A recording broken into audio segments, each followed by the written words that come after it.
Pemirsa, di tengah ketidakpastian geopolitik global dan perubahan iklim, Indonesia dihadapkan dengan satu kata yang menjadi harga mati, yakni swasembada pangan.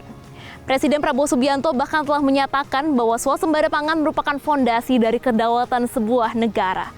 Dan menariknya, saat ini jawaban dari tantangan tersebut bukan lagi terkait seremonial yang mewah, melainkan inovasi sederhana dari akar rumput.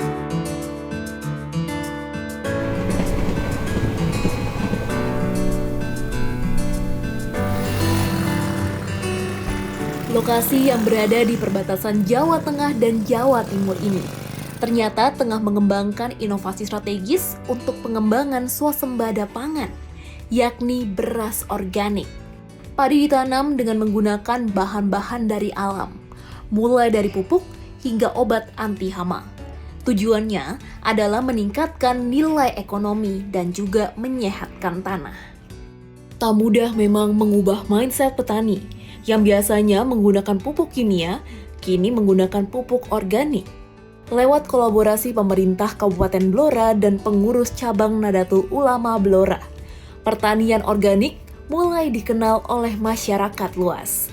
Muhammad Fattah, Ketua Pengurus Cabang Nahdlatul Ulama atau PCNU Blora, bercerita tentang bagaimana padi organik hadir di sini. Penolakan itu banyak, Mbak.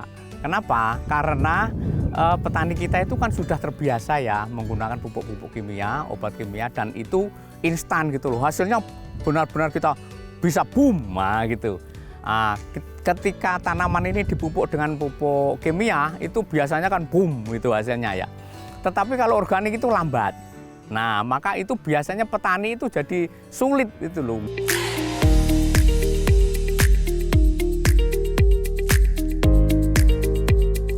Perlahan namun pasti, upaya pemerintah Kabupaten Blora dan PCNU Blora membuahkan hasil. Kini, mereka mampu mandiri dan menghasilkan nilai keekonomian yang tinggi dari padi organik. Mereka mampu berdiri di kaki sendiri, mulai dari bertanam padi, menghilangkan ketergantungan terhadap pupuk kimia, hingga packaging dan juga pemasarannya.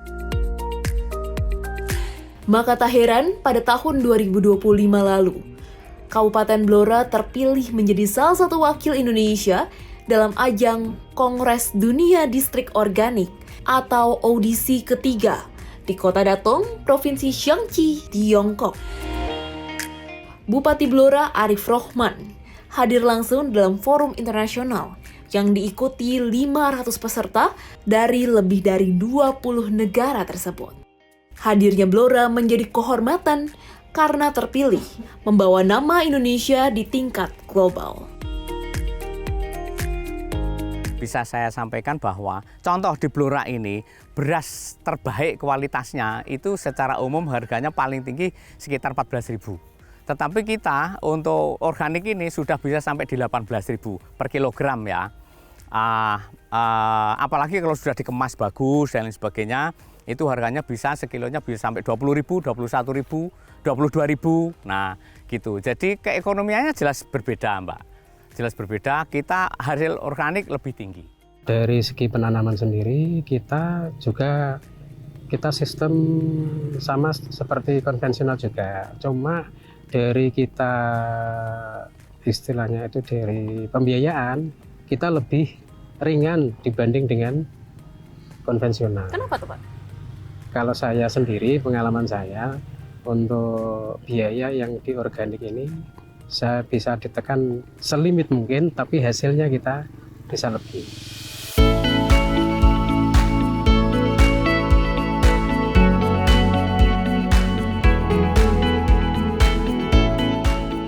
Pemerintah Kabupaten Blora serius mengembangkan pertanian padi organik ini. Selain merawat tanah, pertanian organik memiliki keunikan tersendiri dari sisi produk. Halo Bapak. Halo Mbak. Ini lagi ngapain nih Pak? Ini lagi panen padi organik ini. Ya. Gimana kabarnya Pak? Sehat Mbak. Pak, aku penasaran kenapa Kabupaten Blora ini lebih memilih untuk mengembangkan pertanian organik saat ini Pak? Jadi kita ingin ada pembeda dalam rangka mendampingi para petani biar hasilnya lebih optimal, harganya lebih bagus, dan juga menjaga kondisi tanah yang ada, biar tanahnya yang semula mungkin rusak menjadi subur. Makanya kita ajak para petani kita untuk bagaimana mengembangkan padi organik ini.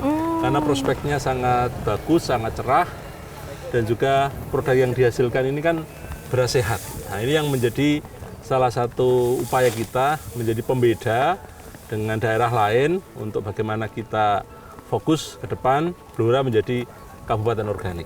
Apakah ini juga salah satu strategi Blora untuk menerjemahkan strategi pemerintah saat ini adalah swasembada pangan, Pak? Betul sekali, kita sangat mendukung program Pak Presiden Prabowo dalam rangka ketahanan pangan.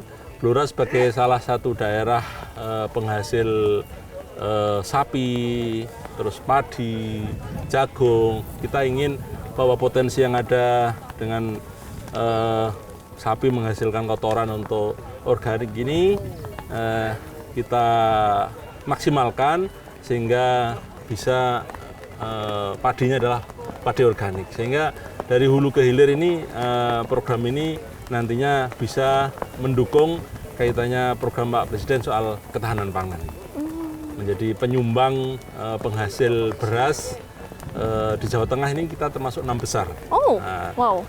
Dan biar ada pembeda, makanya berasnya kita upayakan beras organik atau yang beras sehat ini yang kita produkkan. Wow, menarik sekali, ya. Pak.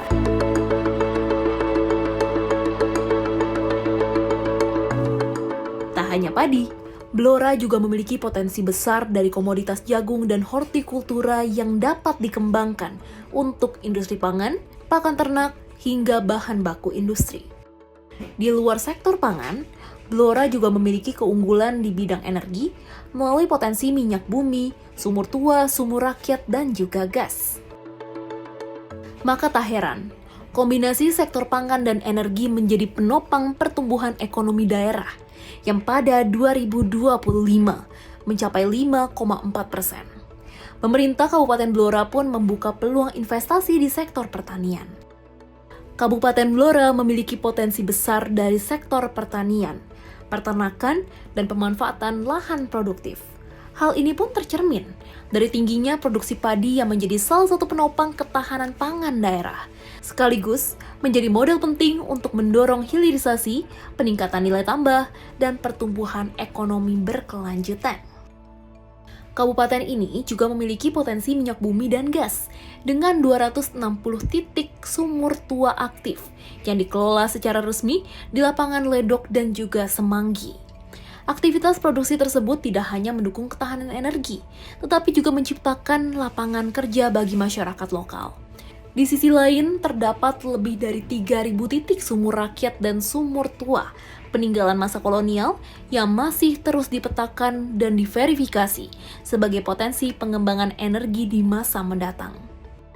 Kedepan, pemerintah Kabupaten Blora membuka peluang investasi di berbagai bidang strategis, mulai dari pertanian, hilirisasi hasil pangan, pengembangan energi dan migas, hingga penerapan konsep green economy untuk mendorong pertumbuhan ekonomi yang berdaya saing dan berkelanjutan.